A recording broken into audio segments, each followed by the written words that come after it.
America और चीन के बीच हाल के सालों में रिश्ते काफी बिगड़ गए हैं। इनकी बिगड़ने की वजह चीन का अड़ियल रवैया और उसके छोटे मुल्कों पर दबाव बनाना मुख्य है। इसके अलावा व्यापार में अपनाई जाने वाली कुछ चालों से भी अमेरिका उससे नाराज है। वह अमेरिका के राष्ट्रपति जो बाइडेन ने कहा कि उनके प्रशासन में चीन को कड़ी प्रतिस्पर्धा मिलेगी, लेकिन वो चीन के साथ जो नया संबंध है वो बनाना चाहते हैं, उसमें संघर्ष की जरूरत नहीं। पूर्व राष्ट्रपति डोनाल्ड ट्रंप ने अपने 4 साल के कार्यकाल के दौरान चीन को लेकर कड़ा रुख अपनाया हुआ था।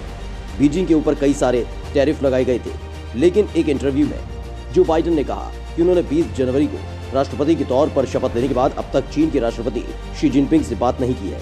उन्होंने कहा कि वे दोनों कई बार पहले उस समय मिल चुके हैं जब वे दोनों उपराष्ट्रपति के तौर पर देश की सेवा कर रहे थे। बाइडेन ने कहा कि मैं उन्हें अच्छी तरह से जानता हूँ। CBS पर प्रसारित फेस द नेशन के दौरान इंटरव्यू में बाइडेन ने कहा जब वे दोनों बात करेंगे तो उनके पास बात करने के लिए काफी कुछ होगा।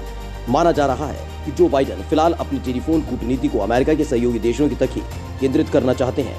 उन्होंने अब तक Canada, Mexico, Britain, France, Germany, Japan, दक्षिण कोरिया, ऑस्ट्रेलिया और नाटो महासचिव जैसे नेताओं से बात की है। बाइडेन ने इसके अलावा रूस के राष्ट्रपति व्लादिमीर पुतिन से भी बात की।